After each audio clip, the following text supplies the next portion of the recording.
Ooh. I was gonna keep it on. Now if you don't mind, if I call you a bitch, it's cause you're my bitch. Yeah. And as long as no one else call you a bitch, then there won't be no problems. Now, I'm about to add if I this. call you It's a hard. trick, I'm trying to tell you, this is my favorite song, bro. All right, man. Welcome back to A Trillion Perspectives. We got a new guest with us today. Go ahead and introduce yourself. Hey, my name is Christopher Standifer, Okay. owner and CEO of Standifer Estates. Okay. Real estate investor, Okay. coach, marketing consultant. Anything real estate. Come get your services. Let's talk about I it. take care of that. I take care of that. Black man in real estate. Black men in real estate, How very did- important. How did you get involved in it? Man, learning history. I went through a point where I started to really, really dive into African American studies. And I started to stumble upon all of the laws entrenched in real estate and how it factored into the wealth gap. From a lot of people don't know, it started back in I think World War II. Okay. A lot of people don't know how the projects came about. What do you mean by projects? So like the projects and living in a sense, on the East Coast where everything kind of originated. A lot of the companies, like for instance, Ford. During the World War, Ford and all of their manufacturing facilities were built to do what they were built to do, but they were utilized at the time for war efforts, like tanks, everything was actually used, their facilities to actually get... Make sure you're looking at the camera. Oh, for sure. Everything was actually used to help aid the war. So, in a lot of these instances, it created a lot of jobs. Okay. And they had these tall buildings that were actually built for white people. Right. And black people too. But, our percentage in population wasn't that high. So, these actual tall buildings and what they now you would think called the projects today, right? They were built for people to be able to get back and forth to work in a very easy and manageable manner. Once the war was over, the bankers, a bank's job is to sell money. It's a storefront for money. Right. So the American dream was, everybody should have an education. Yeah. Everybody should have a home. Everybody should have a family. The banks used houses, and I quote Grant Cardone with this, houses were not built for people, they were built for banks. So the bank is literally trying to figure out, hey, how can we sell somebody $400,000 at a time on a loan, or $100,000 at a time on a loan? And back then, these same properties were literally like $9,000, $10,000, $12,000, which would later go to appreciate to be $30,000. But at that point, they've accumulated a certain amount of wealth to put their kids to college, etc. When all of these jobs and all the wars ended, they literally built suburbs. And they moved the jobs out to the suburbs in the 30s, in the 40s. And pretty much what you had was deeds that actually stayed. And you can look this up. Deeds from houses built in 1938, 1933. Nobody of African-American blood or black blood or African descent shall rent, occupy anything in this household. Right. And they were very upheld. Right. So you basically had black people living in these tall buildings that were, all the white people left. They went to the suburbs. And you had all the jobs leave as well to the suburbs. Right. And then you want to fast forward over to the 60s and 50s with redlining, things of that sort. A lot of people don't know that a lot of the property taxes are what go to your school systems and things of that sort, which is why for so long you would see the black neighborhood schools would have, textbooks with holes in them, rips, etc. But you go to a suburban area and all the textbooks are new every single year. It's not only because they were funded by the city, it's because those properties that were in those areas had more of a value, therefore provided more taxes, therefore also provided more funding. So when I started to learn all these things about how real estate and location pretty much factored into a long stemming, we can almost say 80 or 90 years circumstance where the wealth gap between, people that look like me and you and people that don't You know, I think today you actually have a lot of progression. A lot of people don't know this. In this country, white people represent the most millionaires in this country. Now with Hispanics, Middle Eastern, Asian, who you think represents the second one? I'm gonna go Asian. It's black people. So you saying black people are the second in the population of I keep up with millionaires? Forbes. Yeah. Okay. I keep up with Forbes. Forbes listed that in 2020, there were over 26 million millionaires in this country. New millionaires? Or just Millionaires, period. Okay. Existing millionaires. Mm-hmm. By ethnicity, Caucasian was the leading candidate, and black people represented the second most millionaires in this country. So there's one thing to be said about the wealth gap and et cetera, but there's also something to be said about the perseverance of our people and how far we've come. Now there's a big stigma and there's a big issue with, I think, you know, hip hop is great, but I think there's a lot in the culture that could be, you know, kind of persevered and healed a little bit. Yeah. But to say that we not doing what we're not supposed to do, that would be incorrect. Because the numbers that aren't within the media, and like that's something you probably didn't even know. It's probably something a lot of people don't know, but it's not pushed out there like that, the black excellence. So there's a lot of stuff we do. We do have a long ways to go as a people, but at the same time, we're doing a lot. Okay. My question is, why is the wealth gap between white and black so high? Obviously, we were at a setback, right? But I feel like a lot of times, you know, we're at a, we got systemic racism. Mm-hmm. We got, you know, different things that are holding black people down. But I also feel like us black people don't maximize our resources. I feel like sometimes I can see people using certain things as a crutch and talk about slavery from 200-300 years ago, but you ain't putting no effort in and following your dreams or everything like that. Everything just racism. Right. I feel like us as black people, we gotta get out of that mindset, and we gotta talk about, you know what I'm saying, use different resources or maximize resources to get out of that. Because if we just forever just talking about racism, this and that, when are we gonna grow? Right. So I ask you this. I got two questions for you. Go ahead. Do you feel oppressed, or you feel like systemic racism has held you back? No. Neither do I. That's the first thing. Okay. Second thing, it starts at home. I'm a father. One Right. day you'll be a father. Okay. What the fathers at? If every black man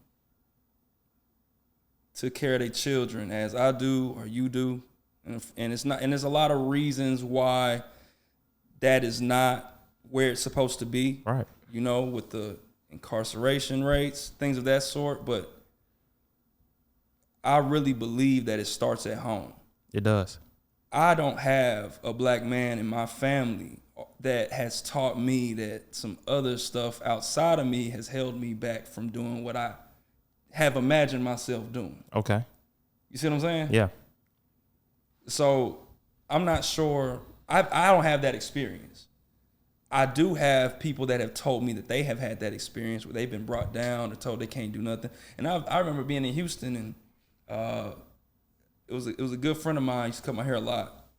He had an uncle, and we were kind of talking about, you know, the state of black people, where black people be. And I was like, man, that all starts with unity. And the first thing he told me was, oh, well, that'll never happen. Black people don't do this. Black people don't do that. They ain't gonna happen. That's the shit that we got to get rid of. That negative mindset about our people. Right. And just think, because me and you, how we just sat here and said we don't feel oppressed, we don't feel like nothing's holding us back from what we want to do. Our minds are capable of doing what we want to do. There's white people, Asian people, Middle Eastern people, Hispanic people. They all got something in their way. They always got somebody in their way. Right. What are you doing to move Past forward? that. And if there's not a door that's open for you, then build one. I don't understand the precedent that you can put into a child's mind that they can't do something because of somebody else's efforts against them. That has never been an excuse for me. Yeah, I mean but that also goes to, it's a circle with things. I feel like we look at these kids now, right? Right. You and your kid's life, your kid know he got some sense. He gonna act right. You know what I'm saying? Different thing like that. Yeah, when he wants to. Right. But I'm When he saying, wants things have changed. Like, you have no fathers in kids' lives. Mothers are having to work 2 jobs to support family. They got multiple kids. So it does go back to the circle of systemic racism, you know, targeting of black people. But everybody do crimes. I don't care what nobody say. Yeah, I spit on the way over here. Right. Everybody do crimes. Black people get more locked up more than white people on their crimes. Now, I will say, when you look at that statistic as well, like, I've never been to prison. I've never been to jail, but I'm big on statistics. Okay. Who you think fills up the jail more? Black folks. It's white people, man. No, I can't agree There's with more that. white prisoners than I can't anything. agree with that. No. Look, on a statistical level, like Okay. a factual thing, there is more per capita black people locked up versus how many of us are even here. We're only 12% of population. Right. You see what I'm saying? Yeah. So how many of us are locked up versus how many of us are even here? Yeah, that's alarming. But I think you got to go off But capita you then. go to the jail, man. There's more white people. But you got to go off capita then. You do have to go. If you of go that. off It's 12% all of black balance. people and we got 2% of black people locked up, and That's let's a say lot. it's 2% of white people and they get 100% or 88%, that's a lot more black people than it is white people. You're not wrong. You 100% correct on that. So that goes to say, you got people getting weed charges 30, 40 years. Oh yeah. No. You know what I'm saying? There's definitely a discernment in what I'm gonna go to jail for versus what Scott Somebody- gonna go to jail for. Exactly. That is disparaging. There's no debate about that. But the biggest thing is when you look at the numbers, you look at statistics. I'm number one. I'm not doing nothing to go to jail. Me either. I'm not doing no hood shit. And I ain't gonna surround with nobody that's gonna put me in jail either. Exactly. But that's the problem with black people. We'll stay around, hang with Bebe, Day, and cousins and family. Like, I saw this, I ain't going to jail for nobody. I ain't going to jail for my mama. I ain't going to jail for nobody. I got a son to take care of, and I got a business to operate that I want to operate for a long time until I can pass it over to my child and he can sell it and do what he want to do with it. But it's for him to do it. Would you go to jail for your mama? I wouldn't go to jail for my mom. Me either. I'd be like, Mom, what the hell you doing? But I'm What the hell gonna you doing? say this though. My mama not gonna put herself in a position where I gotta go to jail for her. Exactly. Now, I will say this. If I wasn't a father, I can't say whether I would or not, but my answer would be different. My Okay. answer might be different. Okay. But I'm here for other people now. Yeah. That's not to say I don't love Mama Luke's. You know what I'm saying? I'm gonna love you forever. Like, you my rock. T-John's my rock. But I'm gonna say sure. this though.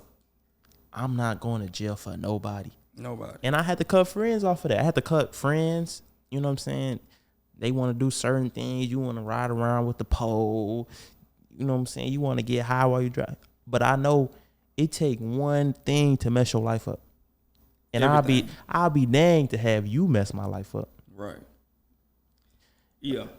You know what I'm saying? Like, Yeah. you get a felony on your record, bro, that changed your life. Forever. You know what I'm saying? Like, not to say you can't be successful, You can't. but your journey, you went from walking around a path, you had a few potholes, to now you going up some hills and the bridge disconnected on the other end. You know You what might, I'm and saying? some people might never get there. Never. Never. Some people don't get there without those things holding them back. Exactly. So that's something that you just can't take a chance on. And you know what? Black people already got a hard journey. Why are you making your journey harder? Harder. Exactly. Look, even talking about somebody, you in real estate, banks don't want to lend us money. Right. It's hard to lend money. You know what I'm saying? Certain banks was getting sued, Wells Fargo, for not giving black people loans, or, you know what I'm saying, approving white people over I'm black not people. gonna lie, that they went to Capitol Hill and got burned. That was, and there's not enough attention, media attention on that. And you know how the fractional banking system works. Talk about it. So basically, the way, Chase, Wells Fargo, all those big banks, they're fractional banking systems. What they do is, if you put $10 in there, they're going to use 9. Exactly. And they're going to use that other 9 to Lend out. That's how banks make money. Make their money, whether somebody want to finance a TV, Credit or card. start a bit, anything. Yes. And there's a lot of black people with Chase and Wells Fargo bank accounts. A lot. Yeah. And when somebody not black goes and gets a loan for a business, who you think money they using our money too. Exactly. But I think, and correct me if I'm wrong, I can look up the statistic exactly. They were approving like 0.03% of all black people's applications for businesses. For white people, it was way more. It was like a whole 7% or something like that. Yeah. And correct me if I'm wrong, I'll look up the statistics and be factual. I don't want to gaslight Wells Fargo and Chase. But that's when I really started thinking like, man, I'm originally from Texas. In Fort Worth, there's a very prestigious Asian community. Okay. Asian people were dealing with that same issue back in the 90s because Fort Worth, they didn't want a Chinatown. Yeah. What the Asian people did, the community, they put their money They together. invest in each other. They started a credit union. You know how much money it costs to start a credit union? Yeah. Less than $1 million. But do you know what black people don't do? Invest in each other. And you know what? Black people will invest in anybody else but other black people. You know what? I'm gonna tell you this. That's partially true, but the thing that I've realized in the older generation, before like me and you, cause how old are you? I'm 21. Okay, I'm 31. Okay. So that's actually pretty cool. We get Right. the different sides. I'm millennial. You a Gen Z. Whatever it is. Whatever it is. The generation before me, Okay. I would deal with a lot of people 10, 15 years older than me that have made it. And when they see somebody like me, dressed how I am right now, or coming to them with some type of proposition or anything of the sort, Right. they would literally hold themselves up as the black person that figured it out and then squabble everybody else like, oh, these niggas ain't never gonna be this. Or these niggas ain't never really just gonna listen and do what they need to do like I did. It's like once you have this culture of black elite, they look at black people worse than the elite white folks look at us. And I think it's not an issue of them investing. It's like how many black people look at other black people through white eyes. Yeah. That's real, bro. And when I came to Chicago, it's I thought it's not like that in Texas like that.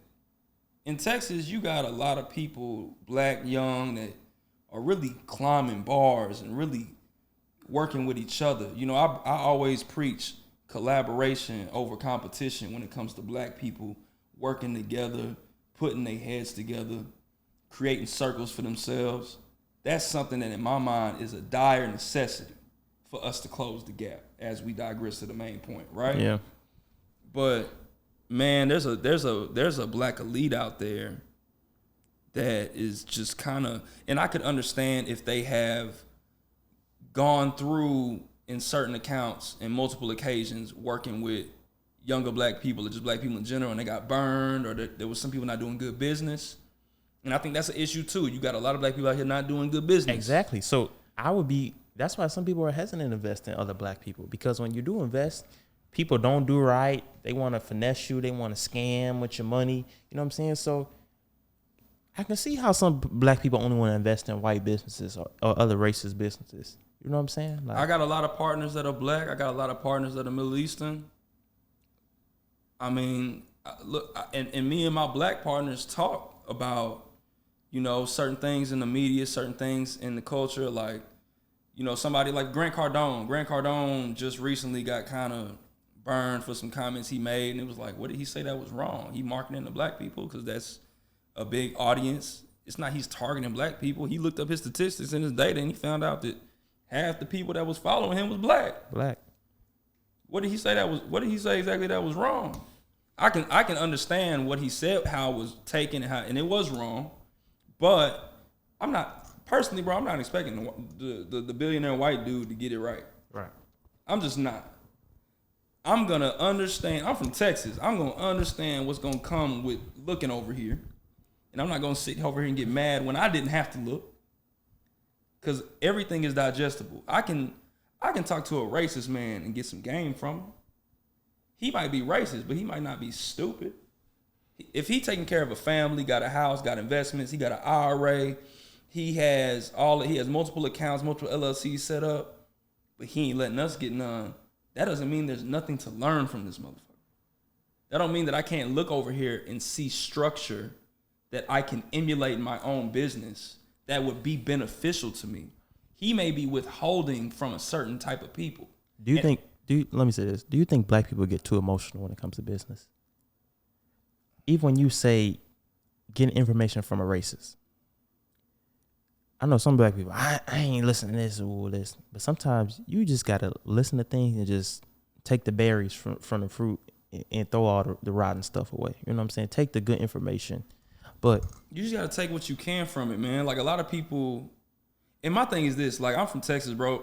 Racism don't affect me no more. Like I laugh at that shit. That shit is silly to me.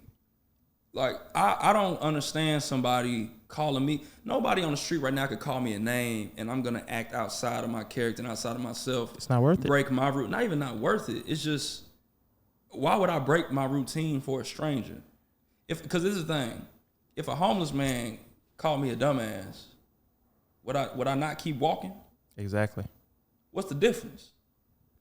The difference is, in a black person's mind, that white person still holds some kind of hold on them because it came from them. If it was a Hispanic homeless man that called me the N-word, I would keep walking. But because this dude got a rollie on and he called me the N-word, and he taking his woman in the Saks Fifth and he called me the N-word, I'm supposed to be irate all of a sudden? I'm not here. I came here to shop. I came here to do business. I came here to work out. I came here to eat a good meal. I believe that you should not convey the ignorance that you have a problem with in the world, period. I'm not going to allow a stranger or somebody even close to me use a word to bring me outside of myself. And I know a lot of people would sit there and say that, oh, you're not being a real nigga. I'm not a real nigga. I'm a black businessman. I'm a black father. I like the verbiage. I would one day like to be a black husband. I am not a real nigga. I ain't got nothing to prove to nobody out here at all, other than the people that I am in business with, that I am close to, that I endure, that I'm invested in. Them the only people that I really just give a fuck about. And then I have a genuine care. Like, I give a fuck about how you doing today. Yeah. Right? Yeah. But as far as, like, bro, that's what we was talking about, the culture. That whole real nigga shit. I'm not a real nigga. Fuck it. That's what they say about the culture. Like, one thing we talked about on the podcast before, the rap culture, they tell you got to be real nigga. You can't snitch. Man, if somebody smashed my car window today, I'm not giving no get back. Well, I'll tell you this. The snitching thing, there's a difference between snitching and informing. Because snitching is like, we was doing dirt together and so that I didn't go to jail. Okay. I told on you. Okay. That's snitching. Okay. You see what I'm saying? So you're saying there's levels to snitching. So snitching, for sure. Snitching is, I did the dirt with you. Snitching is like, we both sold this pack for years and they caught me and you and I'm singing in that motherfucker. Okay. That's snitching. So what is if somebody just does something to you and like black people, we were saying like you can't call the police. Black people, we would say how we hate the police, but if something happens, who you call? Man, I'm not gonna lie to you. A big reason why people don't call the police is because it don't usually end well for the person that somebody got the police called on. And if you're a black person that called the police, it usually is not that great for you either.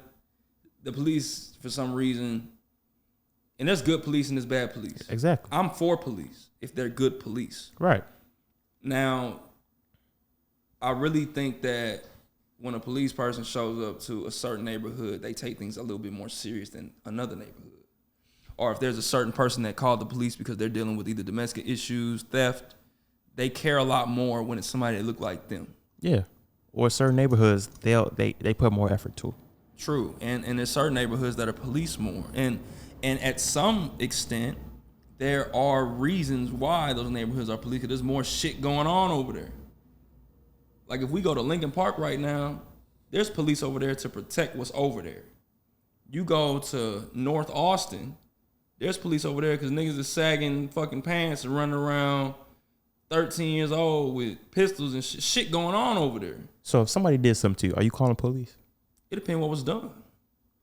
At some point, I'm gonna have to if I need to be able to show, you know, like say my car got stolen. Yeah, I'm gonna call the police because I need to show a police report to go and get the insurance. I need to call the police and do certain shit. But So would you ever get some get back? I'm not gonna lie to you, man. Justice is in the eyes of the Lord. Karma's a motherfucker. I'm gonna move on with my life and boss up on any situation. I've had a lot of people do me wrong. The last thing I'm gonna do is do some dealing with you.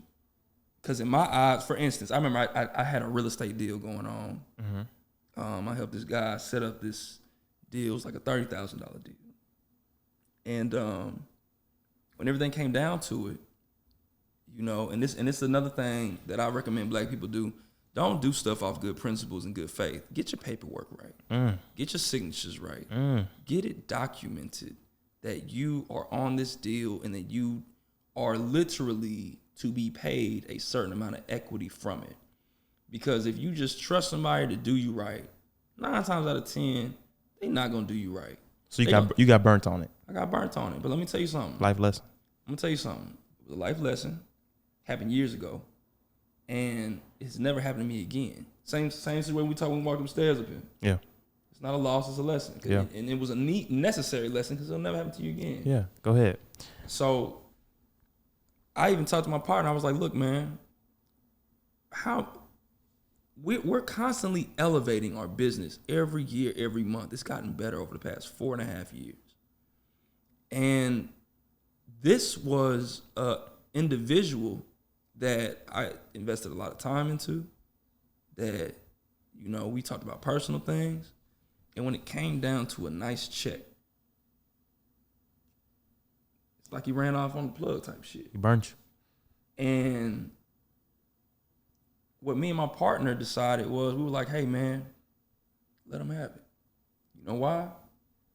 Not only are we going to make that 30K back in probably 30 or 60 days. Right. But we also have learned that within our elevation, I would have rather learned this lesson about this individual on a $30,000 deal than a $300,000 deal. Oh, talk about it.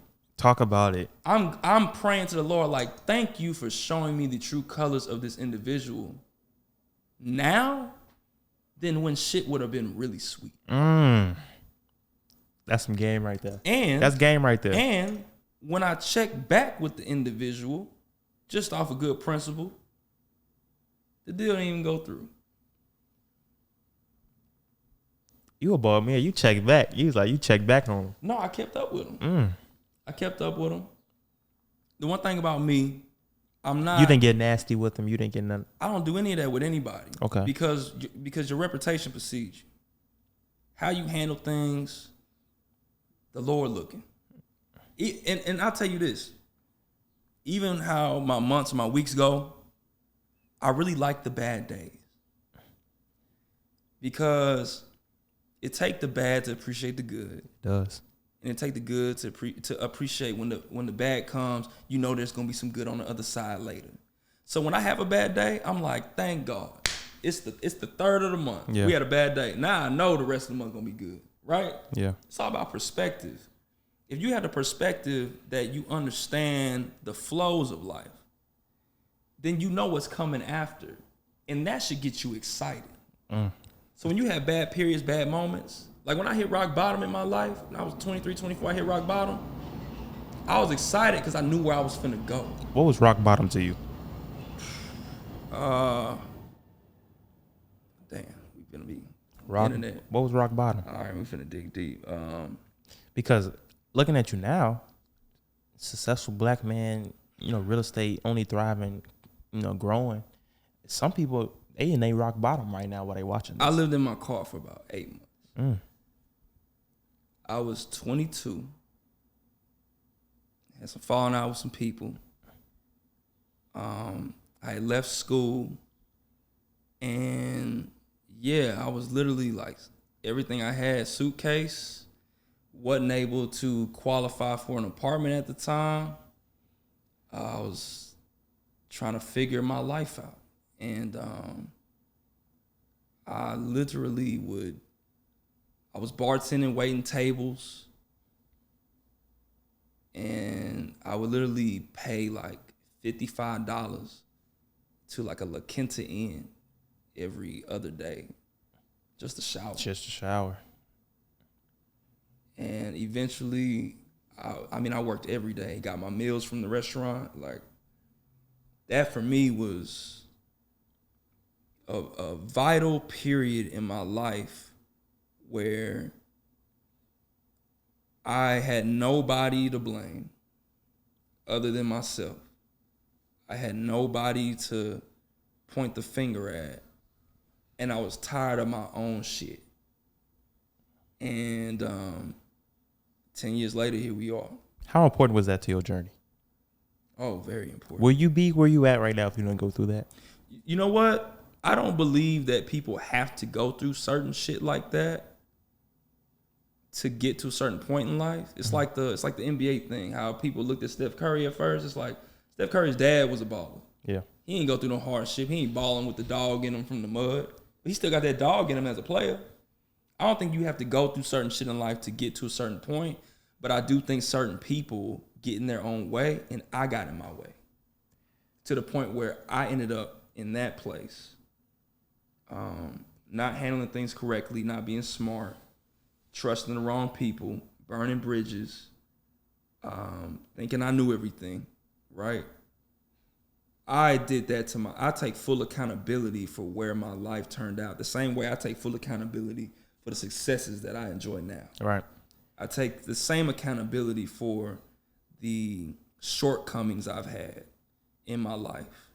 Whether it was with family, whether it was with friends, whether it was with anything that I was doing. I obviously, to get into that place, was not moving correctly. So I ended up in that place, and I had to climb out of the negative to get back to zero just to be something. But I disagree, though, because I say this. I don't feel like you would be the man you was, or even this, you wouldn't probably have the perspective of thinking, like, once you hit rock bottom, a hard day for you right now, like, living in your car Ain't shit. ain't nothing. Ain't shit. That ain't nothing. You like, yeah. You know what I'm saying? So I feel feel like you wouldn't have been the businessman you was today, or like, I know some people, man, they lost $30,000. They might try to kill themselves. Yeah. Losing a $30,000 deal, some people make that in a year. Right. You know what I'm saying? So you got to think, like, your perspective of what a hard day is way harder than some people. Some people ain't never had to live in their car before.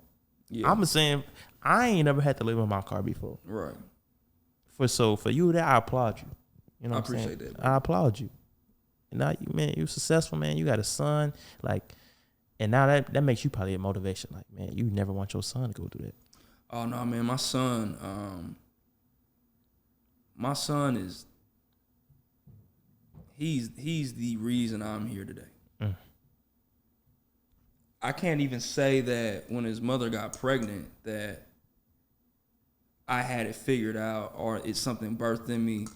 When I finally held my child, you know, I worked job after job, increased salary every year. Right. I was on the road of progression, but I wasn't on the road of being who I am now. And when I look into my son's eyes, like, look, you can see, look at my screensaver. I look at my son's eyes all the time. Because it's that when I'm tired, when I don't feel like doing nothing, when I want to lash out at some shit that I probably got the right to do so. Right. When I feel like taking a day off, or I got some money on me and my boy telling me to fly out to Arizona, or my brother hit me up like, let's go to Cancun. I'm like, nah, man, I ain't done. You know, some people, they'll sit there with $100,000 on them and feel like it's time to celebrate. That's not real money. Right. 100K can go. Like, we can go to the mall now and fuck up half of that. And not even come out with a lot of items. Not even come out with shit that is really important to you. What is wealth to you? Freedom. What's freedom? The ability to breathe. I got a good friend of mine named Eddie. Shout out to Eddie. Shout my out. boy out of DeSoto right now. And this is one of the brightest guys I've ever been around. Kudos to my guy. It's one of my brothers, fraternity brothers, his line brothers. I remember when I was 20 years old, 21 actually, same age, he told me, I remember I was playing a game on my phone. He was like, hey, that's water. I was like, Eddie, what the fuck are you talking about? He was like, think about it. When you're underwater, you can't breathe, right? You can't breathe when you're underwater. How do you breathe in this world?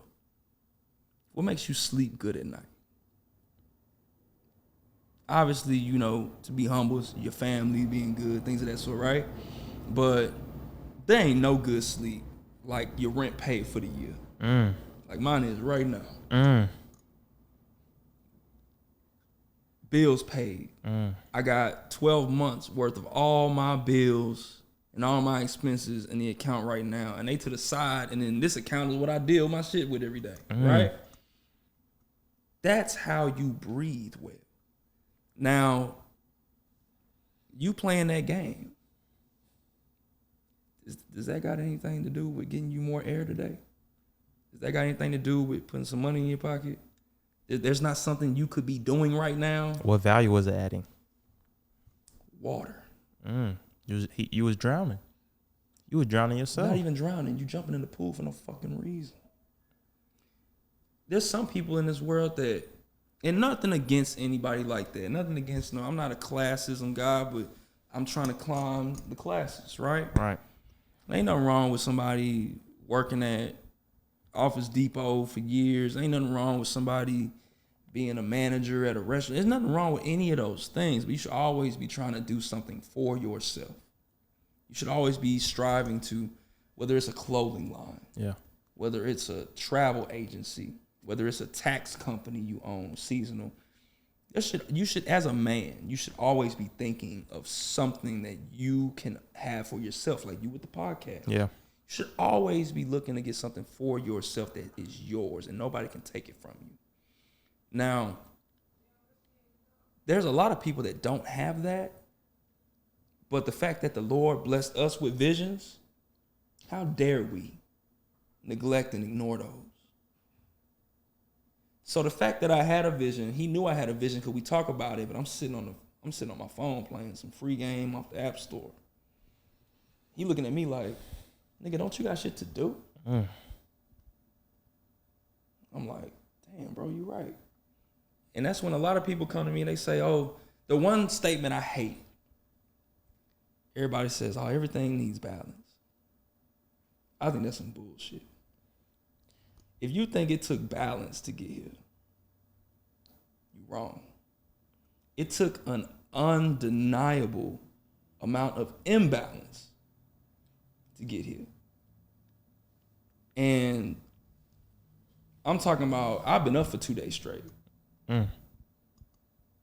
Watching videos educationally on YouTube on how to flip properties more efficiently, on how to build your network. And even right now, you look at my bag, I'm not a stock guy, but I got 2 books in my bag on understanding how to trade options. Right. I've never bought anything in the stock market before. Right. But I knew that if I became well-versed, 50% well-versed in stocks as I am currently now in real estate, I'm going to be a bad motherfucker. So the fact that I can see that, and I'm not that now. Yeah. I'm not watching Power today. I'm not watching Dragon Ball Z today. I don't give a fuck who got drafted right now. I do. Yeah. I do. Yeah. Shout out to the Houston Texans.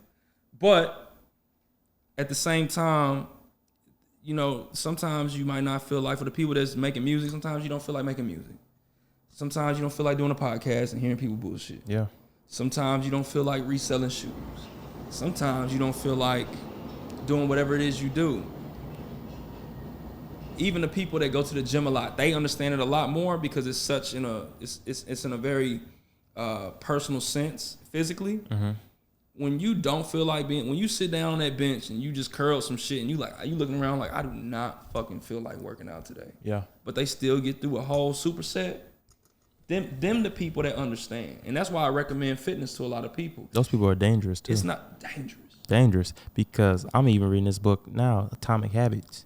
Man, I seen that. I Look, seen that. I was gonna ask you about it. Look, I seen that. you have to have good habits, but good habits don't come unless you have a good system.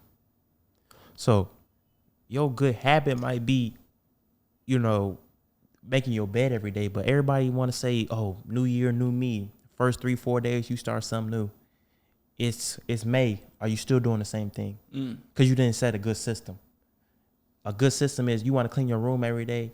All right. It's not just, okay, wake up, clean my room. It's, okay, when I get home, I'm going to take my clothes off. I'm going to hang them up. I'm going to, make my bed in the morning every morning. When I get clothes, I'm going to fold them right away. I'm not going to sit them in a basket and let stuff clutter up for 2-3 weeks because that's not a good system. Right. So in anything, a good habit, you need to be a good system. Same thing with your real estate videos. If you don't have a good system and tell yourself every day from 6 a.m. to 10 a.m., I'm going to watch real estate videos or what it is, then you start lollygagging. You ain't got a good system. That's not a good habit. You don't. Or, because even people that's successful, we all know it's very easy to get off track. Yes. It's very easy to get off routine. I can do some shit that's just not in the norm. Like I'm not a club guy. Me either. I don't even, for me, if you talking about, we going out tonight? I'm addicted to new restaurants. I'm a food person. Okay. Let me in a date or me and my partners like, we going to Fogo de Chao tonight? Bet. We going to get some steak and eggs in this morning? Bet. Okay. I'm with the food shit. Okay. I'm all about, and we in Chicago? Yeah. Man, when I got coming, hey, look, I ain't knocking Houston. I love my city. Chicago got the best food. Best food. Told you. It's not close. We stamped. It's not close. It's not close. We stamped. And look, Houston got his shit. Okay. Like, you want certain food, and the one thing that I do miss, there's like a lot of Louisiana Creole and Cajun. I'm Creole. There's a lot of Cajun cuisine, Louisiana style food in Texas. Really migrate the fuck over. I miss that. But I hit Greektown, Little Italy. They got enough steakhouses out here to make me forget about a steak. Every corner is a steakhouse. Man, the food out here is absolutely amazing. And I'm gonna tell you something else. Even my brother came out here. We went in. All right. I'm talking about we went to 2 different spots. He one of the people like only eat once a day. Yeah. I don't get that diet, but he do it. I gotta eat like 2, 3, 4 times a day. Yeah. I try to not eat like after 7, certain shit like that, but I eat multiple times a day. I eat 1 big meal a day, and that's all I eat. I'm like, I don't know what the fuck you. I don't even know the benefits of that shit. I gotta look it up. But we ate so much food in a week, and I didn't get to the gym not one time. I'm kicking it with him. We spent I think maybe $6,000-$7,000 at the mall. We went to the mall. We went to every mall we could, and man, he came back and he was like, bro, guess how much weight I gained? And I was like, how much? He was like, 4 pounds. He was like, bro, if I was in Houston, we would have gained 15 pounds easy. It's something in the food here. It's just more natural. It's better for you. Like, I can pig out here and not take the same damage as the food the same foods in Texas. Yeah. And that's what I realized. The food here, actually, it don't stick on you the same. It's digested different. So when I say it's not just that it tastes better, it's better in an all-around sense. I'm still trying to figure out why the Texas food affect a brother a certain way, but that's the one thing I realized about Chicago food. It's healthier for you to actually consume and digest in the ways that you would want to.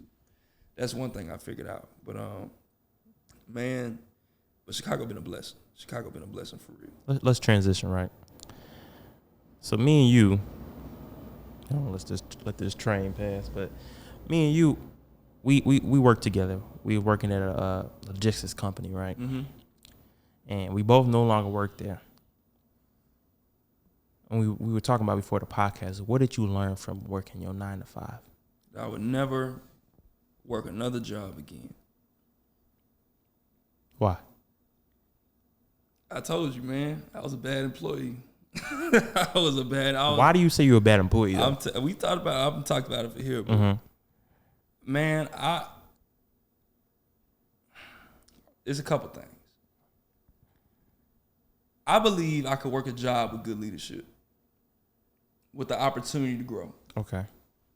When I started to see that there's certain politics and there's favorites, and I'm cool with being a favorite because I work my ass off and I become a favorite. Okay. But there was favorites under different circumstances that me and you both seen. Yes. And it was the Good Boys Club. And those type of environments are not environments that I think anyone that me and you can thrive in. No. Right? But the biggest thing is I understand the employee sense, that employees of my own. And I know the difference between a boss and a leader. A boss wants you to be where you at so they can keep you where you at. A leader gonna give you the tools to be their own competition. A leader gonna give you the tools to one day leave them, and then a leader knows you have to network, you have to recruit all the time because your methods in growing the people that you have under you. They're going to leave because they're going to grow to a new opportunity. And that's game. And that's the goal in having them with you in the first place. It's to grow them. It's pouring into them. And that's why they work hard for you, because they're in a space where they know they're not going to be forever, because where they're at is giving them the tools to leave. That company we work for, they don't want nobody to leave unless they're not good for them. Yeah. Unless they're no use to them. Yeah. And they damn near hire anybody. Yeah. So that's the thing for me that I realized, and I was just a bad employee, man. I still hold the office record over there for how many calls made in a week, sales calls in a week, like in a day too. Like there's a lot of stuff over there that I accomplished that was cool, but I realized that it had nothing to do with my ultimate goal, which was to build something for myself. Right. And they hired you under this precedent of like, hey, we want people with the entrepreneurial spirit, so you can use it here. And that was kind of not the case like they sell you on. And what I realized was and when I say I was a bad employee, I ain't saying like, like I remember I'll be honest with you, I got fired. I ain't quit. All right. I got fired because I came in at 7:02 instead of 7. That's why I got fired. And it was funny when I got fired. I just kind of laughed a little bit. And I don't know if you remember the redhead guy that was in charge, chubby. Yeah. I remember he was just like, "Why are you laughing?" I was like, "Bro, I made $16,000 this month without y'all. The last 3 months I've been working here. I've been working on my business because I already seen it coming." Yeah. Well, why'd you stay? A little extra check helped out. Yeah. I'm gonna milk that. I'm gonna milk the clock. You want me to be honest? Yeah. That little extra $3,000 a month, it was helping the fuck out. I was going out to eat, I was fucking that check off and investing a little bit of it. Yeah. But while I was here, I was doing you could look at the numbers. They were like, "Oh yeah, you met the quota." I was like, "Yeah, but I'm not going above and beyond. I'm not gonna slave for you. I'm not gonna slave for nobody other than myself." Yeah. You know what's funny? I have a guy that I don't even know if he remember me. He's so big time, but he embedded something in my mind that was crazy. He has this plaque in his office that literally he wrote in like Sharpie, and he got like plexiglass. They pour that liquid to become glass. Yeah. Whatever. That motherfucker said,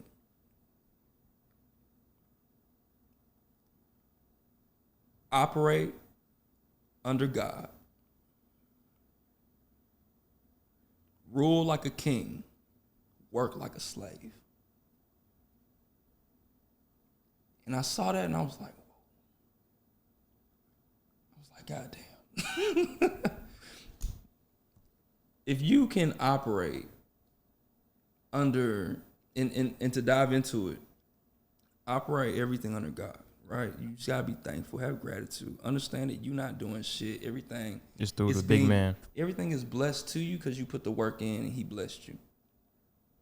if you rule like a king, and I'm single now, but the biggest thing that when I started dating out here finally, it's funny, my brother laughs at me when I say this, but because I have certain aspirations, the one thing I do on a first date is I look at somebody, how they carry themselves, and I'm like, can I take you to meet the mayor? If I get invited for my efforts in the community, in business, especially in real estate and development, and I will be at that point, can I have you on my arm to go meet the mayor? That's deep. I have a friend that I can DM right now that I know that has a key to the city in Houston. He met the mayor. All right. That's a part of the circle here. Can I take you to go meet the mayor? If the answer is no, I'm not finna waste neither of our time. That's a whole thing. And the reason I say that, digress to the main point, a rule like a king, a queen's job ain't just to take direction. It's also to be the king's counsel. You ever see them episodes like Game of Thrones? Yeah. He'll sit over there with the jester and the number 2 and the number 1 on his hand and the king's hand, all that. And then he'll go back to his quarters. He'll be walking around, he'll throw a cup. The queen be like, what's the problem, my lord? He'll state his issue. He'll sit down. He'll be like, ah. She'll come rub his shoulders. And he'll be like, what do you think? And she'll give him some game. She'll rub his shoulders, give him some game. Whether the game is, you're the king, you know what to do. You know what's right, or blah, blah. Or if she actually sit there and says, this isn't right. All the people, what will happen to them? And he'll be like, you're right. Yeah. Make sure You know what look I'm at the saying? camera. He'll be like, you're right. Yeah. And then he'll go back to the council and he'll say some shit. And the whole board of trustees and motherfuckers will be like, oh, you know what I'm saying? Yeah. But he looking over there and the queen's like, you did the right thing, right? If you are the king and the queen, y'all sitting up on y'all's thrones, and there's somebody in the village that call the queen a bitch, this and the third, does the queen get irate and stoop to the level of the peasant or the regular civilian? Or does she stand quiet? She sits on her throne unfazed, right? There's certain elements to a person to really see the potential of where they can go and where they can be. And if you got to a certain point in your life where you got to not only be careful who you date, but careful who you friends with, right? Careful your surroundings, your circle, what they into. Yeah. Man, I'm a firm believer because I study billionaires and a lot of them married. There's a lot of people that's out here, millionaires, got money, and they out here single. They going to Cancun, they doing their thing. They going to Cabo, they going to Brazil. They doing their passport thing. I ain't knocking none of that. But when I study some of the wealthiest people in this world, in my industry, they all are married. Not only by beneficial for laws and tax purposes or et cetera, but they are all married. And as a man, I personally feel that, you know, the pinnacle of what a man can be is not doing some shit by himself. It has everything to do with you taking care of a woman and the family that you have. Like, I can achieve in business and do all this shit, and I live in a predominantly Hispanic neighborhood. There's a guy across the street that is like a painter. He got 4 kids and a wife and a baby on the way. And she at home all the time. And he take care of her and everybody. I don't give a damn how much money I make or what I do. That man is more of a man than I am because he's taking care of his family. You see what I'm saying? He's a husband, he's a father, and he's devoted. And the only thing he can do is take care of them better than he's currently taking care of them now. I don't think that you can really... You can be a man, you can be a good man in general, but the pinnacle of you being a man is you having responsibilities and taking care of your responsibilities. And the weight of your responsibilities measure the weight of what kind of man you are. That's just my opinion. You know, I even had to question, because I talk about marriage a lot. My parents divorced when I was like 1 year old. I seen my dad get engaged like 4 different times. Mom got divorced a couple times. So I've seen it all done the wrong way. But my morals brought me to believe that I know how to go about things the right way. My grandfather raised me. He was married to my grandmother for over 23 years. I'm talking about, told me they never had an argument. And I think in today's age, there's just certain shit that, my grandfather born in 38. That generation, I think, just was entirely different. Yeah. But I remember I was watching something, talking to him. He told me, you don't get married to be happy. You get married to be more holy. What does that mean? If you believe, and I'm not just a big church goer or nothing like that, so I ain't trying to advertise that at all, but I do believe in God. And we talked about God and how we receive his blessings as we put the work in. Being more holy is how you receive more blessings in this world. I'm a firm believer in that. Therefore,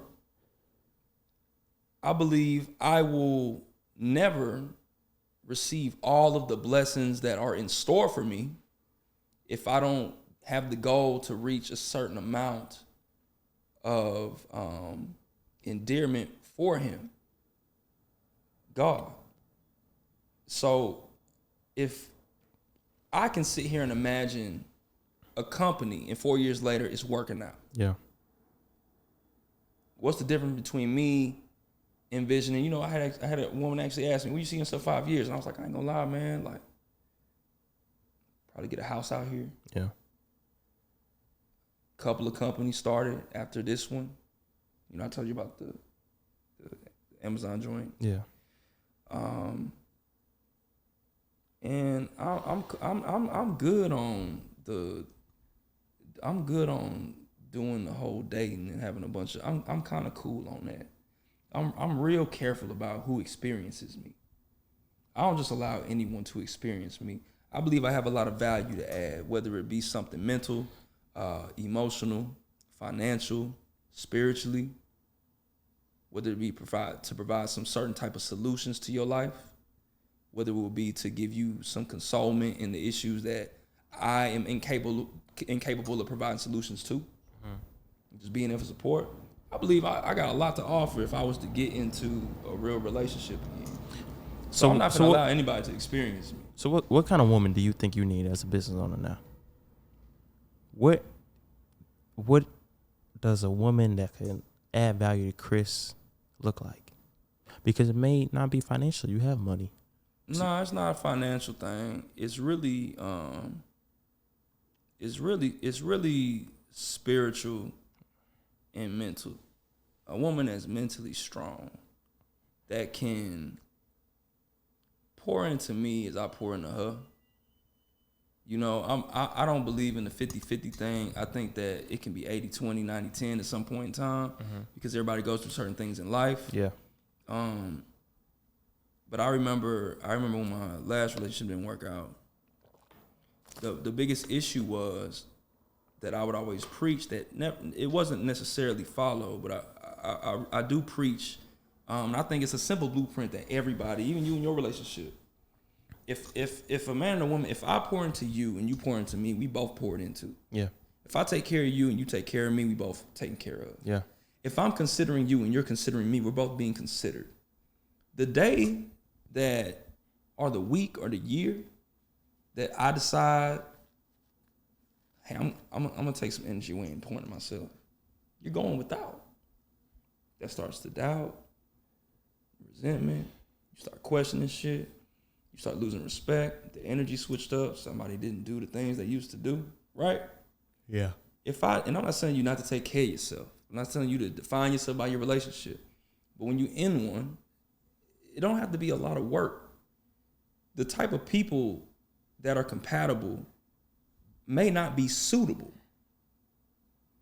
And a lot of people talk about compatibility, but they don't talk about suitability. You know, compatibility is like, oh, we like the same things. We're both rowdy. We like to party. Yeah. We like the same. We both drink liquor. We both smoke weed. We like the Marvel movies. We both are outdoorsy people. That's compatibility. When our parents get older, they come to live with us, we get them a home. Our bank accounts, are we gonna join everything together? Do you believe in buying the properties on the LLC? Are you comfortable with this? Do you understand how to properly get taxes done so that we have the best benefits? Are we going to be able to deal with long distance if your profession causes you to have to travel a little bit? Are you comfortable being away from your family to go on this journey with me? Are you comfortable, instead of buying this big wedding, putting down on this house? Right? There's certain things that come into play, and I'm cool with the big wedding shit. Yeah. But you gotta be careful with the mentality of somebody that is doing things for the wrong reasons. I don't think weddings are worth it. You know what? Because why are you spending $30,000, but you could be putting go on vacation for 3 months together and 4 months to start your marriage, or put a down payment on a house. You can get each other new cars or whatever it is. You know what I'm saying? Crazy wedding gifts. You know what I'm saying? So just like, but I will say, like, $30,000. Some people get drunk and don't even remember. Facts. But I will say it's a cultural thing. Just the same way you have in the Mexican culture, you got like crazy expensive quinceañeras. Like, that's a thing. Yeah. So depending on the culture, like, weddings are, and they don't have to be crazy expensive. They don't have to be super elaborate, but they can still be beautiful. They can still be something that's cherished. Yeah. You can still have a nice photographer and have a good wedding album to look over from the past. I want a wedding. Yeah.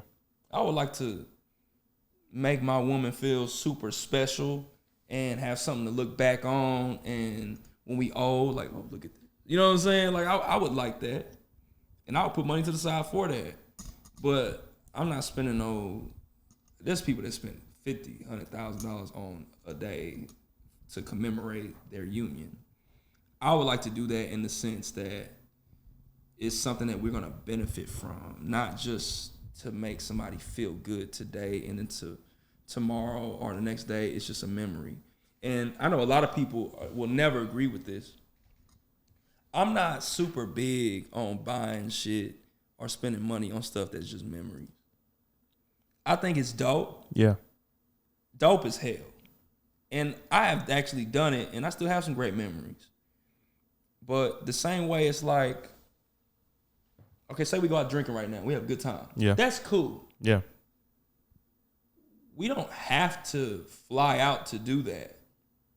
No. I would have rather add it to my wardrobe and spent $5,000. Because now it's like I spent $5,000, but I can see it. But I disagree. You buy $5,000 worth of clothes. Them clothes might not fit you, or they get old, they get dingy. But the memories, you ain't never gonna forget that. The trip you took with your boy, when you said you was going to Cabo, or when you was going yeah. You know, well, we didn't go. I had to work. Yeah, well, you was going to Puerto Rico, or right when you was going to Dominican Republic. No, I'm not knocking the trips. I Okay. think the trips are cool. It's just that there's smart ways to go about the trips. Definitely. And what I'm realizing is, like, say right now, me and you go to Mexico. That's cool. Yeah. We gonna come back and we got shit to do. You got motherfuckers saving up the whole year to go to Dominican for a week just to come back and do the same shit they been doing. They in the same place in life they been. They have no plan for progression. It's like, look, for instance, I'm not tripping on anybody spending money or going to do something nice for themselves. But have you invested anything first? Yeah. You gonna work 51 weeks out the year to go on vacation for 1 week and then do it all over again. When you could have used that money as the pinnacle to start something. Start your hustle. Not even a hustle. Start your journey of your freedom. Yeah. I work my own business. I'm responding to emails and text messages now. Yeah. Right? I'm responding to emails and text messages now that are gonna make me somewhere between $8,000 and $9,000. Something. And I remember a day where that was not simple, but right now it's simple. Yeah. If I would have spent the money not on my education, and I'm not talking about college, not on my office space, not on my platforms, not on my software, not on payroll. Yeah. Like, bro, why in the middle of the fucking day can I sit here and sign a contract from my phone, DocuSign, and be on a podcast with you right now? It's not because I spent the money to go to Dominican first. No. I can spend the money to go to Dominican now because I invested it in myself first. Yeah. Like, I ain't tripping on you buying the J's, but go spend your Jordan money on something that is going to make you more money. So now you can get Jordans whenever they drop. Because if I work this job and I labor and I now can afford these J's, I got to go back to work just to afford the J's again.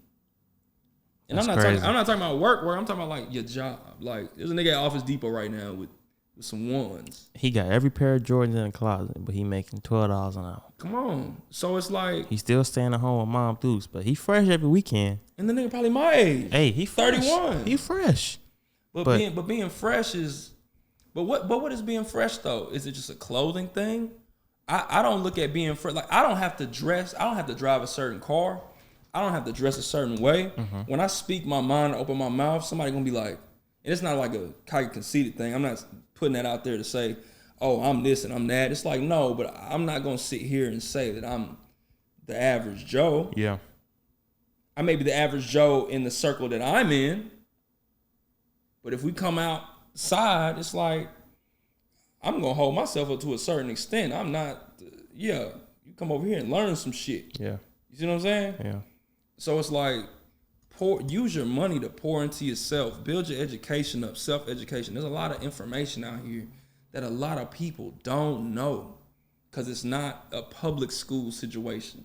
It's not a down the street situation. You finna learn. Like, get online, search, find out different ways to make money. YouTube is free. YouTube. I learned how to make my first real estate deal through YouTube. I followed a guy named Max Maxwell and did my first deal. It was a $10,000 deal. Talking about the black guy with the front page? He just cut it. I still follow the nigga. But he just got married. I watch him too. But let's say this. Even with podcasting, you think I knew how to do all this? YouTube for free. I didn't go to school for this. Podcast is growing. We getting more followers, more people reposting. Yeah. 8,000 views, 7,000. We on Facebook now. We working on getting on all platforms. But you gotta want to do it though. Yeah, you gotta want it. You gotta want to research. You gotta want. You can't just. It's not gonna fall in your lap. Like even then, you pray to God about making your business grow. He not just gonna grow it for you. He gonna give you the opportunity to make it grow. You're gonna get the more work you put in, the luckier you get. I wouldn't even say it's luck. It is luck, but you gotta understand what luck is. A lot of people think luck is just like, oh, some shit fall out the sky, and it's like, oh, thank you.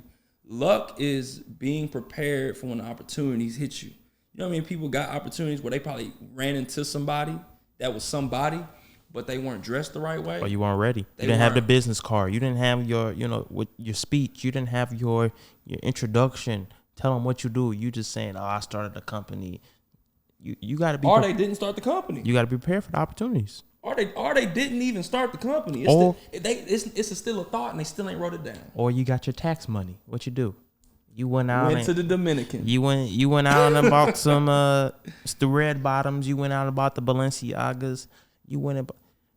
I ain't gonna lie, I don't do that designer shit. It's not worth it. When I say it's not even that it's not worth it, because some people like clothes and that's cool, but it's like, okay, I'm not knocking nobody for what they like. Just make sure when you buy some shit, you can get 2 of them, and then make sure that when you buy some shit, it's some shit that you can actually do. Like, if you only make $30,000, $3,000, $4,000, if you only make $1,000 a week, you should not be buying $1,000 shoes. A week's pay for you should not be shoes. Hell no. That makes 0 sense at all. That's crazy. And in my person, when I see shit like that, only one thing come to my mind, bro. I look at somebody like that and then I equate everything and I'm like, not somebody that buys Balenciagas. That's not what I'm saying. But when I see somebody that's spending they only making $750 a week or some shit like that, and they spending Balenciaga. It's like, you don't value your time. The fact that you spent 7 straight days or 5 out of the 7 days working, and you thought that all of that work you put in was for some fucking sneakers with a logo on it that ain't too much different than these J's I got on or them Nike joints over there. Yeah. It's the same material. Like, when you really break shit down, bro, it's like you can't value your time. Yeah. If you thought working a week was worth some Balenci's and you don't even really have the money to do that, you just had the money to where your card wouldn't get declined. There's a difference between being able to afford some shit and your shit not decline. Yeah. I look at that shit like, man, you can't value your time. You can't. My time is precious. And the reason I say my time is precious is because you'll see it one day. My son just turned 6. And I could literally, if I could FaceTime right now, he in school, but if I could FaceTime right now, I'd be like, hey, we're gonna have a good day today, right? We're gonna have a good day today, right? He'd be like, yeah. And I'd be like, why? He gonna tell you, because we woke up today. And some people didn't. You install them My values. 6-year-old gonna tell you that. My 6-year-old got $120 in his little Miles Morales Velcro wallet right now, in 1s and 5s, off of me blessing him with shit like, okay, I'm gonna give you $1, you do this. I'm gonna give you $1, you do that, and he do it. And I teach him, don't do nothing for free. Yeah. Unless it's gonna get you somewhere. I've done a lot of free work, but I ain't get $1 from it. I got knowledge from it. Yeah, this is the last thing I want to talk about. What values or what things are you installing in your kid, your son, to grow him? Like, some people can't never get an investment property passed down to them. Or just even, do you believe in getting an allowance for your kid, teaching them how to do money? Like, let's say if you gave your kid, I teach him about money for sure. let's say you give your kid $25 a week. I said, I'm gonna do this with my kid. I'm gonna give you $25 a week. You got certain chores that you're supposed to do. I'm gonna take 5 away for taxes. Nah, I ain't doing no shit like that. I'm doing that. But I don't know. I ain't knocking it. It's just with me. It's like, fuck, you need money for. Like, I take care of everything. But let's say this. But he's 6 though, so like, it ain't like a teenager It's and no not shit about where he that, gonna though. go somewhere by himself. Like, my son's 6. He not ever gonna go nowhere by himself where I ain't finna swipe the card. But it's about managing money though. Yeah, no, What if you would have been taught from the beginning? When you got out in 18, you got smacked in the world. Everybody gets smacked at 18. It's one point in the world you're going to get smacked for doing something dumb financially. You didn't know how taxes work, even when you work in your business. You probably at one point you were spending, some people you get money, you think you can spend all $30K or whatever you make on a deal. You need to set a certain percentage away for taxes. You got state taxes, federal taxes. Oh, you know what? I'll show you. Actually got that broken down. You got savings, you got everything like that. So if you do that in allowance with your kids, you installing values in them. Like, okay, if I give you $25 a week, I'm taking $5 for taxes. I'm gonna take. You got $5 for savings. So then you got $15 to spend. Look. Exactly. So this is actually how I set up my business. Exactly. So there's 5 bank accounts. There's an operating account, a reserve, which 10% of all the money goes there. Tax account, which my business is actually in Texas. It's not in Chicago. Right. I don't deal with any Chicago properties. I only flip, market, wholesale, and consult on Houston, Dallas, San Antonio, and in the last year, Atlanta. So we also have what's called an innovation account.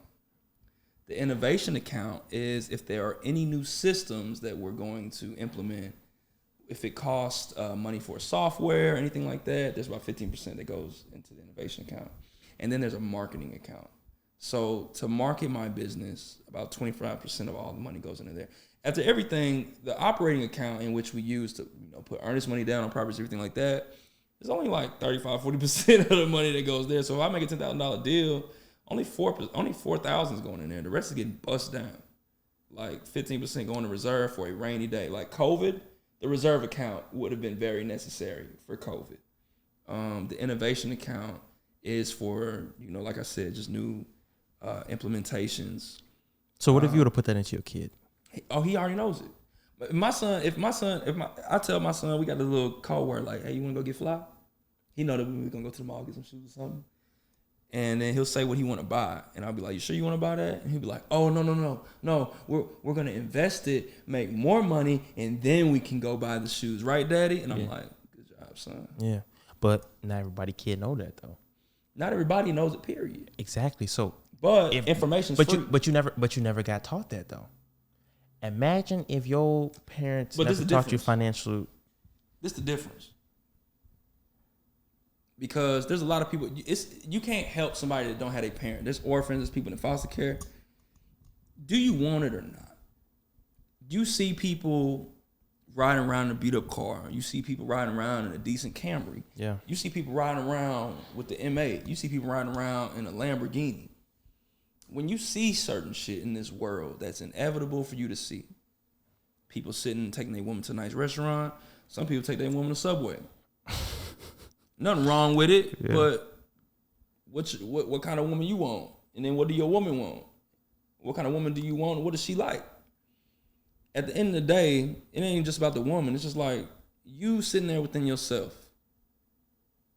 Do you have any visions? Do you have anything that you imagine? Do you see yourself doing anything that seems far away or that seems like I can do this or I want to do this?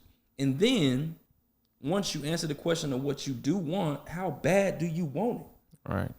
Like, bro, I got a family in real estate. I was a sales guy. I sold water softeners. I sold ADT security door to door. I did a whole bunch of bullshit when it came to jobs.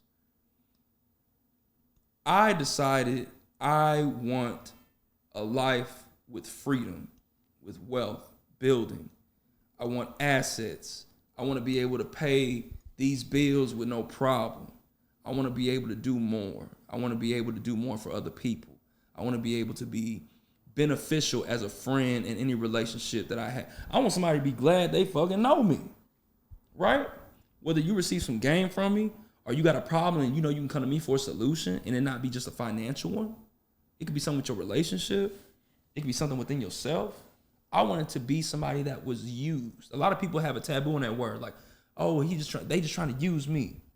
I want everybody to use me. Yeah. If I can't be used, I'm useless. I want everybody and their mother to look at me like I am capable of being used to them. Yeah. That means I have something of value to give to you. I'm valuable. I'm of use.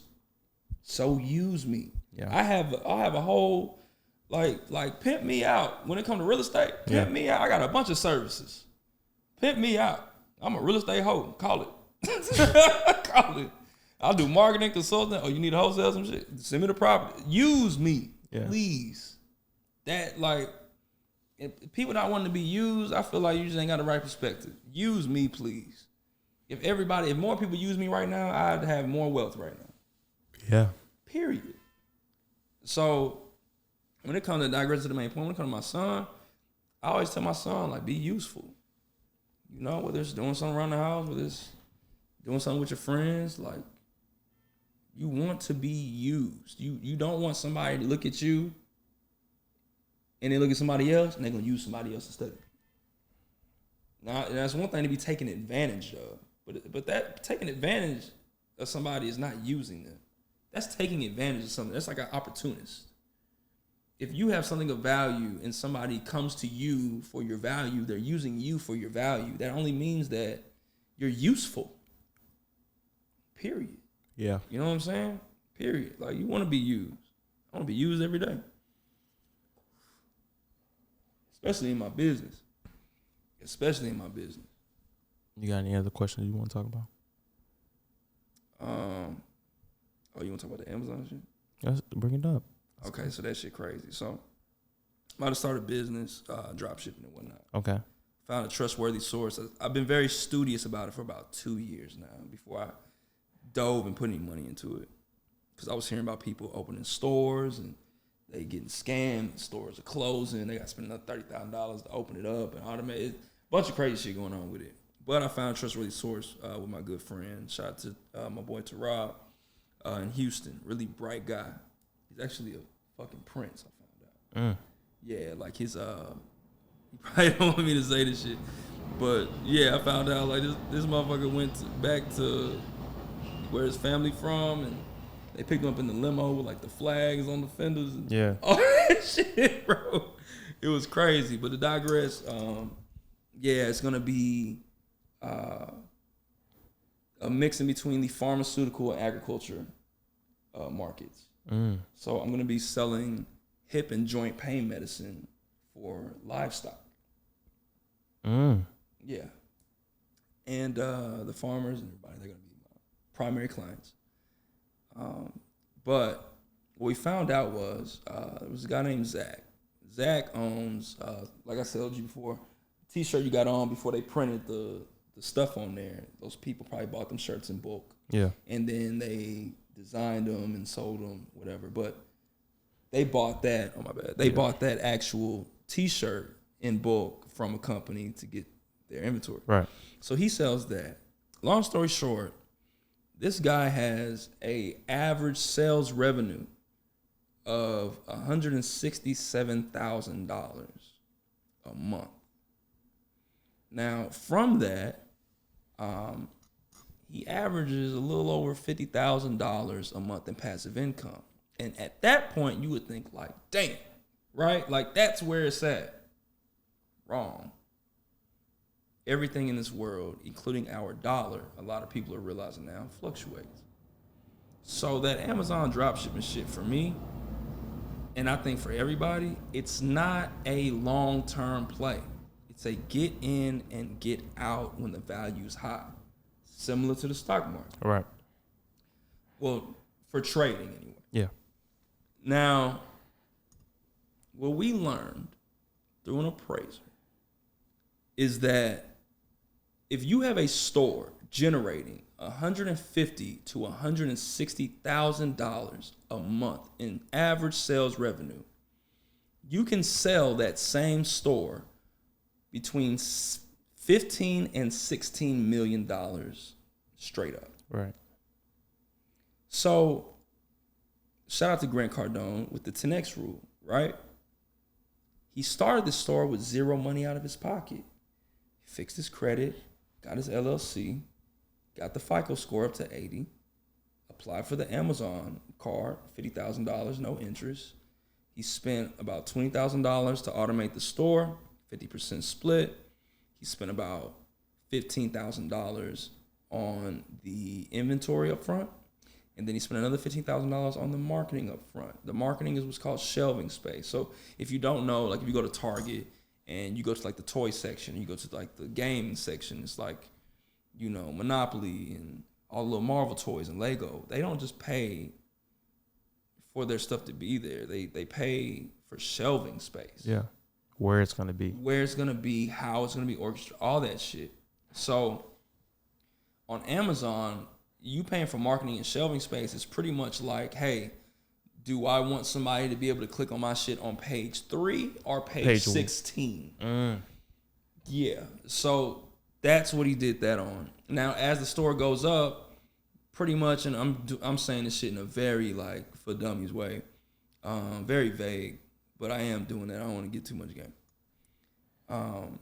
You pretty much are building that up, paying it off, receiving your profits, and then you go and request for more credit, and that's how you build it up. Yeah.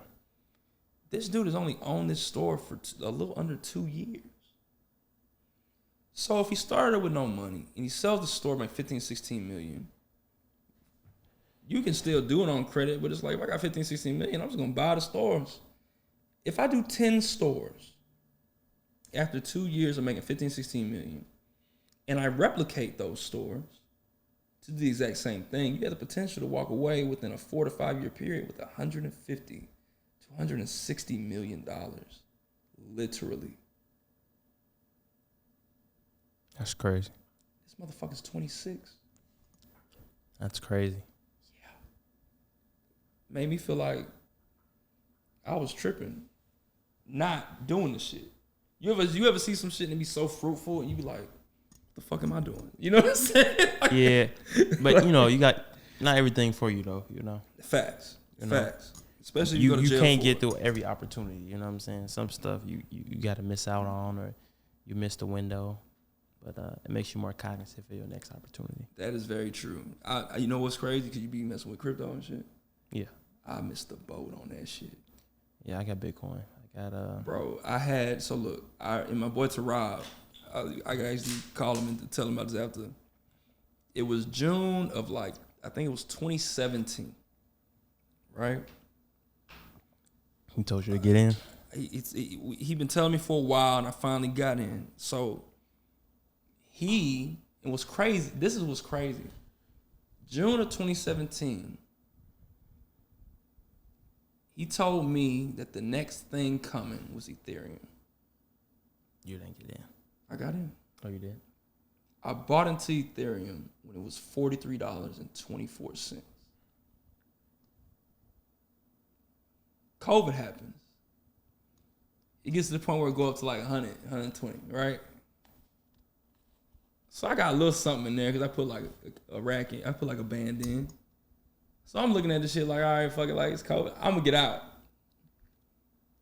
Not even like a year or two later, that shit went from $43.24 when I invested to $4,300 a coin. And I don't know where it's at now. I stopped tracking crypto. I don't really mess with it anymore, but I know for a fact I missed the fucking boat on that shit. But I'm gonna tell you something. It taught me a very dire lesson. It taught me that there's certain things that you're gonna invest in that you can invest for not necessarily instant gratification, but like say you day trade and you doing certain shit for right, you doing certain shit for right now. Term. You gotta not long term, but just like you need to educate, be very studious, and you need to be very cautious. Yet play. A lot of people will say they play the long game, but they'll think long game is like a year or two. Like there's people that got stocks right now where they have real wealth on, and they've owned the exact same shares for like decades. Yeah. And if you're not down to do something like that, then cool, understood. Stay in your lane, or just don't jump in a lane that you just don't feel comfortable in. That's very cool. There's plenty of people that are millionaires and very wealthy, and they never fucked with, stocks or something shit like that. But if it's something you want to touch on, learn from the people that have the real data, the real results, and see what they did, right? Don't go with people that are doing it and see, oh, I like them, I trust them, I'm going to do what they did, and they don't have real data. My business partner from a long time, he always told me, be careful of who you receive your data from. Bad data can ruin you tenfold. So you got to make sure that, you're receiving all of the information you're receiving in a very, very studious manner. Study the people you receive your information from. Yeah. How they move, their temperament, how long they've been doing it, how successful they are at doing it. Are they growing, or are they on the decline? Just because somebody's a millionaire doesn't mean you could be talking to somebody that showed you like, oh yeah, I got $3 million in my bank account right now. Nigga, last summer they had 9. What happened? Yeah. What happened? They're not gonna tell you that part though. So there's a lot of shit like that you really just gotta really look out for. And one of my favorite statements I told my boy Ken, shout out to Ken Gilliard, he be flipping properties out in Houston. Got Top Choice Lending, dudes, badass at flipping houses. Don't take advice from anybody you wouldn't trade bank accounts with. Period. When it comes to business, financial, or what you doing, like in this podcast game, Yeah. if you see that they're not at a place where you aren't trying to get to, Yeah. fuck you talking to them for? I only had, all my friends are older than me. Yeah. I got partners on my phone right now that I receive real game from. They 40, 53, 47, 42. I think my youngest friend that I got other than my brother is like 34, 35. And I've known him for a while. But that's a little different. I'm talking about people that's like in your lane doing what you're doing. I'm talking to people that are established. That's like they don't even really have the time to talk to me. I gotta come to them with like, hey man, I got a business deal. I'll let you in on it. And you can get paid on it. Can you give me some game about etc.? Let me take a look at it. It's worth their time to take a look at because they got a reason to look at it. Yeah. But the reason I'm getting information from them is because they're so busy and so established that they can't even talk to me without having something in it for them. And you want to get to that point too at some point where you so goddamn busy where it's like, bruh, I want to help you, but I ain't got the time to talk to you right now. Yeah. I really don't have the time to sit here and just talk. I used to, but I don't even have the time to really just sit here and talk to you right now. Call me here, meet me here, do this, that, and third. If you want to really just give them some game. And when it comes to young black folks, I used to charge. I actually had a site where I used to charge, like it was like $40 for like 30 minutes. I think I charged like $70 if somebody talked to me for an hour. If you want to, there's people literally to this day, they'll call me and be like, look, I got a deal. This is happening. What do I do now? And I usually have the answer. But if I don't have the answer, I got enough in my network to go find it. Yeah. But when it comes to young black folks, like I don't be charging nobody. I stopped doing it because I just didn't have the time to keep doing it. It was actually a really good revenue stream, but I was making more on my deals than I was with that. But it got so hectic to the point I realized I was giving advice for like 6-7 hours a day, like somebody's work shift. I was on the phone that long, and that's not even what I did all day. Yeah. I'm talking about. I'm talking about to the point where it's like I'm at work, 7 a.m. I ain't leave the office until about 4 or 5. The office I was working at was this is back in Texas. It was 55 miles from my crib. I'm taking a 30-minute or an hour-long call on the way to work, on the way back home from work.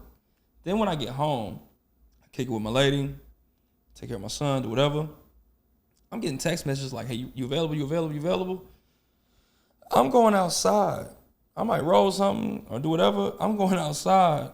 And while my son getting put to sleep, I'm in the car for an hour, 2, sometimes 3. I'm talking about 8 to 11 p.m. doing this consulting shit. Building rapport with somebody, recruiting people, but it was a cost. Yeah.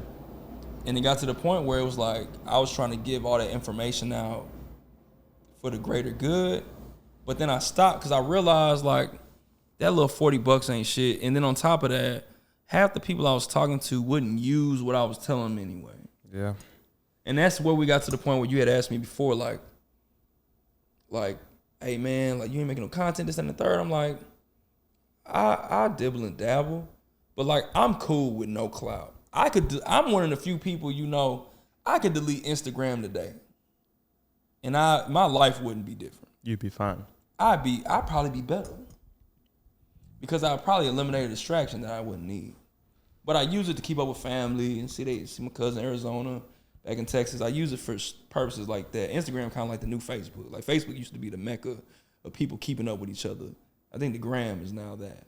So I use it for that. But yeah, man, my whole goal in life was to make as much money as I possibly could without anybody actually knowing who the fuck I was. And it's just me wanting to be as private as possible. It's getting harder to do now. Yeah. But outside of my clientele, my network, people that know me already, I'm cool making new friends. You see me. Yeah. In the workplace, you see me. I'm a real outgoing guy, but as far as doing all the posting, all that type of shit, I just I'm cool with just making my money going home, man. I don't know why. I know that sounds real lame. It might not sound attractive to some people, but them ain't the people I need to be fucking with anyway, in my opinion. So, outside of that, I'm cool with just making my money and doing my thing. And like I went on a trip a couple months ago. I ain't posting nothing. Yeah. I took pictures, but I ain't posting. Not everybody need to know what I'm doing. Yeah. That's true. Not everybody need to know how I'm moving, where I've been. I still come from an era where it's like not everybody needs to know what you got going on. You know, I tell my son all the time. My son got a little money in his pocket. I'm like, man, not everybody wants you to have that. Some people want to take it from you. Don't be showing your money and telling people just because you got some money, you want to tell somebody you got some money. Like, you know, he's sick, so he do shit. But it's certain stuff like that you got to instill in them and let them know, like, hey, man, not everybody want to see you have nice things. Yeah. So keep your shit to yourself. You know, even in a lot of cases now. And let me ask you this. I'm gonna flip the script on you. Go ahead. How you feel about? I'm starting to notice something. I'm not really on social media like that, but I'm starting to notice that people that be in like real relationships, there's no happy medium. It's either like they got an Instagram together, like they on every post together, or it's like they don't post each other at all. And then I realize, and I'm oblivious to this shit. Like I do not be into the social media like that at all. Posting your partner has become like a huge thing. A necessity. Is it? Even with my girl, right? What about when you don't do it? It's like the most. It's from what I've been told. It's like one of the most disrespectful things you can do, or it's like a sign that somebody don't want you for real, or don't take. I've heard all this different shit. And I feel old now. Yeah. I feel old now because I'm getting into it and I'm listening, and then another thing. I'm starting to hear that I didn't even know how to do this on my phone. I sound so old. I'm really not that old. I guess it's normal for when you're in a relationship, it's like, oh, we're official now, so you need to give me your location.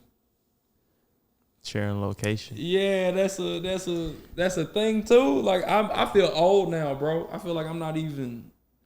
Yeah, I mean, I think that's the climate of things now. Like you and my girl, like I don't care about posting. You don't gotta post me, but I understand as a female, like she wants to be posted. Mm-hmm. So it's not that big of a deal to me to argue about.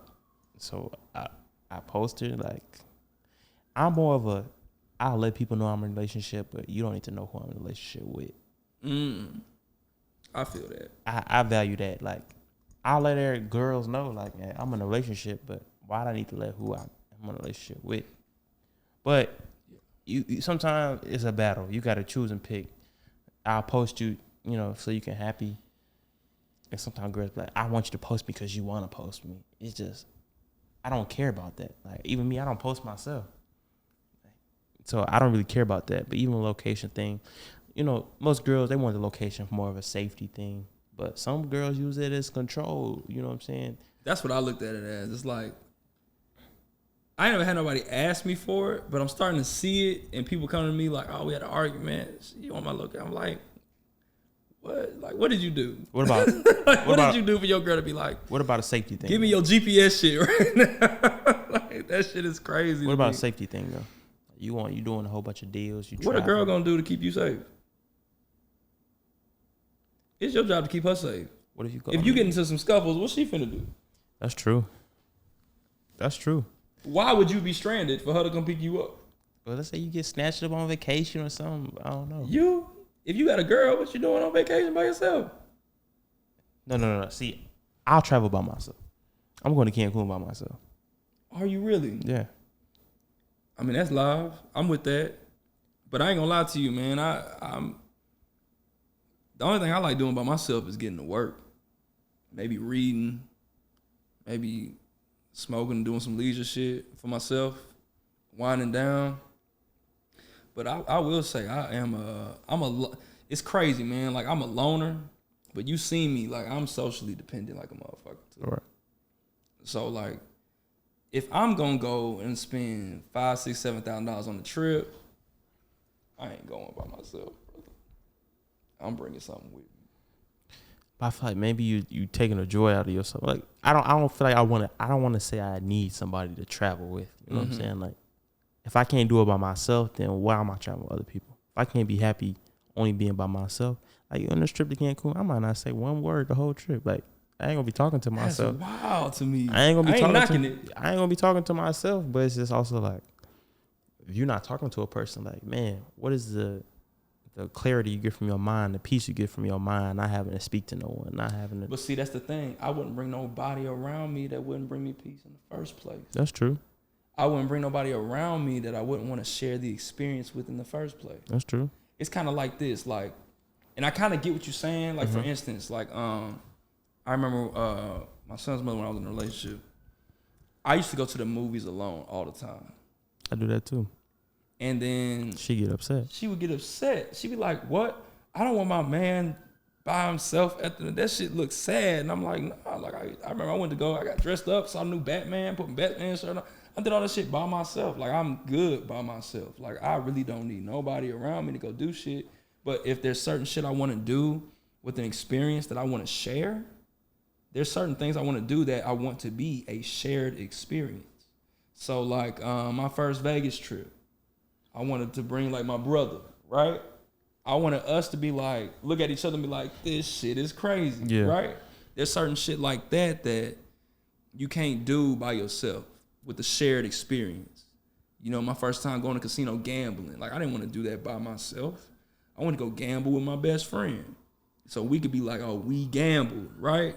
It's like a we thing. So, and I went to a trip, and then I'm not gonna lie to you, there's the other element where it's like, what kind of fun you having too. You know what I'm saying? It's like, and especially if you have fun with somebody in particular, if there's somebody where you just enjoy their presence and you enjoy the time that y'all have, like what y'all equal out to. If I have that person, I have the option to go bring that person with me, I would rather go have this shared experience to go to Cabo or go to Jamaica, do whatever, with the person that I know I'm gonna have a really good time with, versus me being by myself, going to have a good time by myself. I can do it, but if I got the option to go have a shared experience, and it's kind of like in a giving way too. It's like, hey, I'm not just doing this for me. I'm actually blessing somebody else their experience too. I'm giving somebody else an experience too. I'm always gonna choose that over going to go by myself. But I ain't knocking going by yourself. I think the fact that you can go by yourself is fucking dope. But if I got the choice, I'm gonna go bring the peace with me. You know what I'm saying? I'm gonna bring that with me. That location shit is crazy. Man, Chris, I just want to say, man, I appreciate you coming on the podcast today. You know what I'm saying? You gave a great game to people, great knowledge, even with your kid, just showing what a role model is to your kids. So I just want to say thank you. And go ahead and shout out, your information one more time. Oh, real easy, man. Standifer Estates. That's my app for Instagram, whatever. Follow me or don't. It's all good. I don't be posting shit, but funny shit on the story anyway. And my website is the exact same thing. If you are a wholesaler, if you are a realtor, if you are a flipper, if you are a lender, or if you are anything that has to do with real estate, contact me. Let's do some work. Good business only. We do 50-50 splits on everything. We make sure that everybody has their documentation proper. We do not want anyone to feel like they are slighted or doing anything under the radar. We do everything on top of the table only. There is no under the table business at all. And if we find out you are doing it, you will be on a very, very short list of people we will never do business with again. All right? So that's that. Real simple, short and sweet. All right, y'all. We out.